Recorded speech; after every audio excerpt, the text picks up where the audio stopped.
All right, let's jump right in. Today we're going deep on Proverbs 29. Proverbs 29. Yeah, it's a chapter that's packed with wisdom, justice, and righteousness. I mean, you read these ancient proverbs, and it's kind of crazy how much they still speak to us today. You know, what always strikes me about Proverbs 29 is the way it takes these really big concepts like wisdom and justice, and then it just grounds them in these very practical, everyday examples. Right. It's not just this abstract philosophy. It's like Yeah, wisdom you can actually use in your life. totally. It's like it's giving you real-world advice on how to live well. Okay, so let's start with that first proverb, the one about refusing criticism. It's pretty intense, right?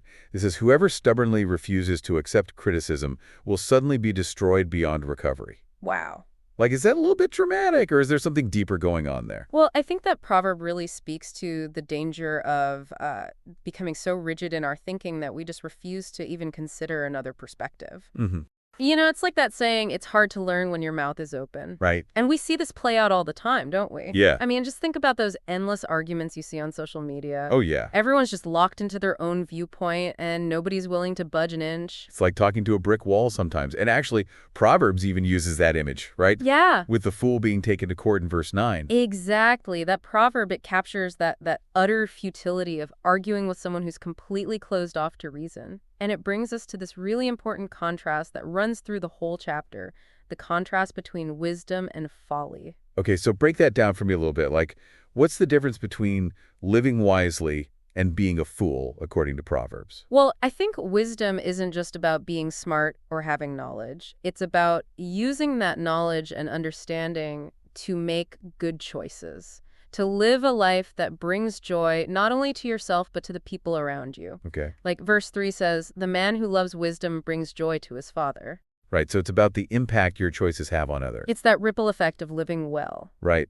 But the fool, on the other hand, The fool is driven by, their impulses, by their anger, by a lack of self-control. They speak without thinking, they act rashly, and ultimately they just create chaos and destruction. And Proverbs says there's more hope for a fool than someone who speaks rashly. which is a pretty scary thought. And this whole idea of these unproductive arguments, of refusing to listen, it seems to come up again when Proverbs talks about leadership, right? Oh, absolutely. Proverbs 29, it lays out a pretty clear picture of what good leadership looks like. Okay. It talks about a just king who brings stability, a leader who listens to wise counsel, who judges the poor fairly. Right. These are the actions that create a foundation for lasting authority. And it's interesting how it contrasts that with the dangers of a leader who surrounds himself with, yes men, Yes. people who just tell him what he wants to hear. Right. Verse 12 warns about that very thing. Yeah. A ruler who surrounds himself with liars, and it creates this breeding ground for corruption and ultimately leads to the downfall, not just of the leader, but often of the entire society. So it's not just about being, a good person on a personal level. Right.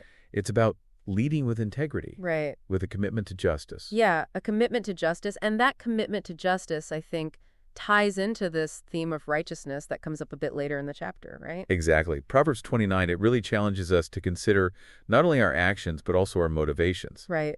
It's about living with integrity, even when it's hard, even when it costs you something. It's about speaking the truth, even when it's unpopular. It's about trusting in God, even when we're afraid.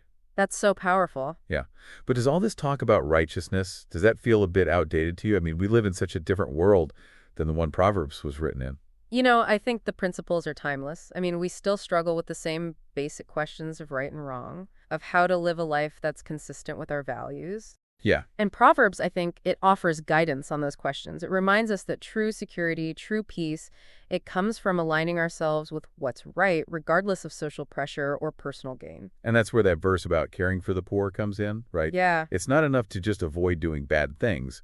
We're called to actively do good, to actively pursue justice. Absolutely. Proverbs challenges us to look beyond ourselves, to consider our impact on the world around us, and especially to think about those who are most vulnerable. Okay, one last thing that really struck me in this chapter is the emphasis on discipline, especially when it comes to parenting. I mean, it almost feels like every other verse is about disciplining your kids. Yeah, it's interesting, isn't it? In a culture that often emphasizes, permissiveness, Proverbs takes a very different stance. Yeah. It sees discipline not as punishment, Right. but as guidance, as a way of shaping character, of leading children toward wisdom. And ultimately, as verse 17 says, it leads to peace of mind and joy for both the parent and the child. So if we had to sum up the big takeaway from Proverbs 29, what would it be? I think it's an invitation to reflect on our own life.